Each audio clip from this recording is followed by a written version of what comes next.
اس کو یہ کیچ کرے. ساؤنڈ بہت اچھا ہے. کبھی کبھی ان لوگوں کی سیٹنگ بگڑ جاتی ہے.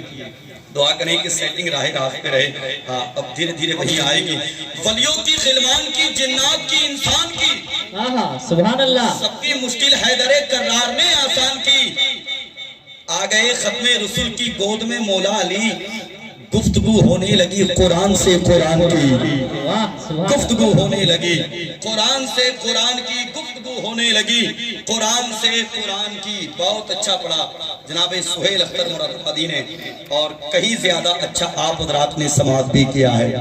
اللہ آپ کو سلامت رکھے. اور سوشل میڈیا کا دور ہے. یہ دیکھ رہے ہیں آپ کتنے کیمرے لگے ہیں. یہ ان کیمروں سے ہم علماء کو نقصان ہوتا ہے. سچی بات بتا رہا ہوں میں. یہ وہاں بیٹھے جہاں سے لوگ انعام دینے کے لیے آتے ہیں. ہاں یہ وہاں کیمرے لگائے جہاں سے لوگ گزر کے انعام دینے آتے ہیں. اب وہ چاہ کر کے بھی اگر من چاہے گا نا اس کا، بولے یار دیں کہ نہیں دیں، بولے ارے کہاں بلا وجہ چکر میں پڑیں گے، ادھر سے گزر کے جائیں گے پھر ادھر سے گزریں گے، بیٹھے رہیے گا. ہاں سچی بات بتا رہا ہوں میں. دینے والا دے گا لیکن کچھ دینے والا بیٹھا بھی رہ جائے گا. یہ بھی آپ کو ماننا پڑے گا. خیر یہ بات، یہ سوشل میڈیا کا دور ہے. جہاں تک ہم لوگ نہیں جاتے سوشل میڈیا پہنچا دیتا ہے. اتنے کیمرے لگے ہیں. یہ کوئی بھی یوٹیوبر برا نہ مانے. اور آپ میرے عزیز ہیں، میرے اپنے ہیں، اور بہت اچھی ارننگ بھی آپ کو ہوتی ہوگی. لیکن یہ بلا وجہ تو آپ کیمرہ لے کر کے نہیں آئے. مفتی صاحب قبلہ، ایک جج نے ایک یوٹیوبر کو پھانسی کی سزا سنائی. کہا کہ پھانسی کی، آپ میں سے کوئی نہیں تھا، وہ بہت پہلے کی بات ہے. پھانسی کی سزا سنائی. جب یوٹیوبر پھانسی کے کٹہرے میں گیا نا، جج نے کہا کوئی آخری خواہش؟ وہ کہنے لگا جی ہمارے چینل کو سبسکرائب کریں اور گھنٹی کے بٹن کو دبا دیں تاکہ ہرانے والے ویڈیو کی نوٹیفیکیشن آسانی کے ساتھ آپ تک پہنچتی رہے. تو یہ مفتی صاحب کو ملا. یہ سوشل میڈیا کا دور ہے. اور میں نے آپ کی ذہنیت کو اس لیے قریب کیا، منبر پاک پر علماء تشریف رکھتے ہیں، اور سوشل میڈیا کے ذریعے آپ نے اسد اقبال کو سنا ہوگا. سنا ہے آپ نے؟ لائیو بھی سنا ہوگا.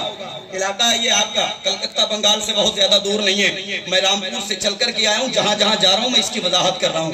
ابھی سوشل میڈیا پہ کلپ بہت زیادہ وائرل ہو رہی ہے. مفتی صاحب کے بلا اسد اقبال نے پڑھا ہے شاعر دنیا کی مرمت ہوگی. جی. اور اس کے بعد کہا ہے کہ غیر عالم کو کیوں کہا عالم، اس پہ ناظم کی وہاں جم کے حجامت ہوگی. یہ سنا ہے آپ نے؟ سنا ہے؟ میں اس کو ڈالیے گا، چلائیے گا، اور اس کے علاوہ میری کوئی نظامت نہ ڈالیے گا. اس کے علاوہ کچھ نہ ڈالیے گا، رکھیے گا اپنے پاس سنبھال کے، ڈالنا نہیں ہے. لیکن اسد اقبال کی میں تائید کرتا ہوں اس بات کی. اب مجھ سے پوچھئے گا کیوں؟ شاعر دنیا وہ نہیں جو 20 30 40 50 ہزار کا لفافہ لے. میری نظر میں شاعر دنیا وہ ہے جو کہ کلام کسی اور کا ہو، مفتہ اپنا لگا کے چلا جائے. اور یہ قوم بھی مفتی صاحب قبلہ اتنی بے لگام ہو چکی ہے، اس کو معلوم ہی نہیں ہے کہ شاعر کہتے کس کو ہے. ہمارے منبر پاک پر ذرا ذرا سے بچوں کو شاعر کہا جا رہا ہے. ذرا ذرا سے بچوں کو شاعر انقلاب آ رہا ہے، اور شاعر وہ آ رہا ہے، وہ آ رہا ہے. شاعر دنیا اس کو کہتے ہیں جو کلام کسی اور کا ہو، مفتہ اپنا لگا کر کے چلا جائے. شاعر دنیا. اور آگے کہا انہوں نے کہ ناظم کی جم کے حجامت ہوگی. بالکل صحیح کہا. بالکل. میں ناظم ہوں، میں نقیب ہوں، لیکن میں تائید کرتا ہوں اس بات کی جم کے حجامت ہوگی. کیسے ناظموں کی، کیسے نقابہ کی؟ آپ کے بہار کا ایک نقیب ہے، میں نام اوپن نہیں کروں گا، اس نے کہا ہے مداح کھوٹا اکھاڑ. مداح ہمارے تعریف کے آتا ہے. اس نے کہا مداح کھوٹا اکھاڑ. اللہ اکبر. اب مفتی صاحب قبلہ آپ بتائیں مجھے، تعریف کا لفظ کھوٹا اکھاڑنے کی طرف منسوب کیا جائے تو کیا ایسے نقیب کی حجامت نہیں ہوگی؟ ارے ہوگی کہ نہیں ہوگی؟ ہوگی نا. ایک بنارس کا نقیب ہے، یہاں مائک لگا ہوتا ہے، وہ وہاں تک چلا جاتا ہے بھاگ کر کے. کیا طریقہ ہے یہ کوئی نظامت ہے؟ نظامت زبان و ادب کی تسکین کاری کو کہتے ہیں. نظامت کشتی اجلاس کی آوارہ موجوں کے تھپیڑوں کو نکال کر کے ساحل کرم تک لانے کا نام ہے. تم نے مذاق بنا رکھا ہے. شاعر دنیا وہ جو کلام کسی اور کا مقطع اپنا لگا کے جائے. شکیل صابری سنبھلی نے کہا تھا مفتی صاحب قبلہ مسئلے کی بات سن کے اکڑتے ہیں نعت خواں, میں داد یہاں سے چاہتا ہوں اور محبتیں یہاں سے ملیں گی. مسئلے کی بات سن کے اکڑتے ہیں نعت خواں, آگے بہت حدوں سے یہ پڑھتے ہیں نعت خواں. مسئلے کی بات سن کے اکڑتے ہیں نعت خواں, آگے بہت حدوں سے یہ پڑھتے ہیں نعت خواں.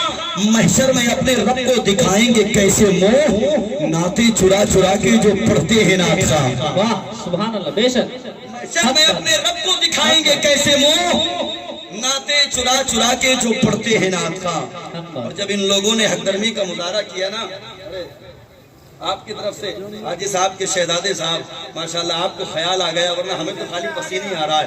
سبحان اللہ. سنیں, آگے بہت حدوں سے یہ پڑھتے ہیں نعت خواں, محشر میں اپنے رب کو دکھائیں گے کیسے منہ, نعتیں چرا چرا کے جو پڑھتے ہیں نعت خواں. اور جب ان کی منمانی بہت زیادہ آگے بڑھی تو غزلیہ ایک شاعر نے کہا تھا کہ نعتیں چرا چرا کے سناؤں گا.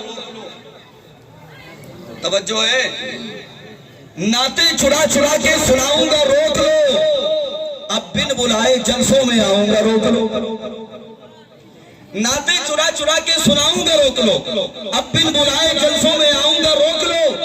تم نے یہ کیوں کہا کہ ترنم خراب ہے, میں اور چیخ چیخ کے گاؤں گا روک لو. تم نے یہ کیوں کہا کہ ترنم خراب ہے, میں اور چیخ چیخ کے گاؤں گا روک لو. اور میاں دعوت میں مجھ کو صرف بلاتے ہو کس لیے, میں پورے خاندان کو لاؤں گا روک لو. بہت ہے. دعوت میں مجھ کو صرف بلاتے ہو کس لیے, میں پورے خاندان کو لاؤں گا روک لو. ادب و احترام کے دائرے میں رہ کر کے پورے ملک بھارت کے رقبہ کریں. اور جو نعت خواں ہیں, اور یار تمہیں پریشانی کیا ہے, کلام جس کا اس کا مقطع پڑھنے میں تمہاری جان چلی جائے گی. اور خدا کی قسم پوری دنیا تم کو پیسہ بھی دے رہی ہے, عزتیں دے رہی ہے, سر پہ بٹھا رہی ہے, اگر تم اس کا مقطع پڑھ دو گے تو اس کا جگر بھی چھوڑا ہو جائے گا. ہاں سچی بات تو یہ, اس کا مقطع پڑھو اس کا مقطع. اور جو یہ کام نہیں کرتے, اسد اقبال کا وہ شعر صرف انہی نعت خواں حضرات پہ فٹ ہوتا ہے. اور وہ نقبہ جو بے لگام ہو کر کے نظامت کے میدان میں آئے ہیں, میں ان سے ہاتھ جوڑ کے گزارش کروں گا, یا تو اس میدان کو چھوڑو ورنہ اصول نظامت سیکھو. سیکھنے کی ضرورت ہے. ادب و احترام کے ساتھ بہت اچھا ماحول ہے. علامہ مفتی شکیل احمد صاحب قبلہ کو سننا چاہتے ہیں. سبحان اللہ, ماشاءاللہ. سنیں گے.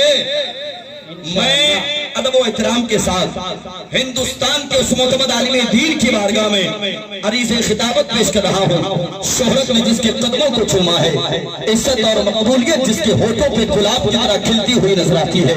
میں بڑے ادب و احترام کے ساتھ منبع علم و حکم, مخزن جود و کرم, صاحب مراتب کثیرہ حضرت علامہ مفتی شکیل احمد صاحب قبلہ مراد آبادی کی بارگاہ میں عریض خطابت پیش کر رہا ہوں. آنے والے مہمان کے استقبال کر لیں. وہ صاحب جو ابھی نعرہ لگا رہے تھے ہیں یا گزر گئے؟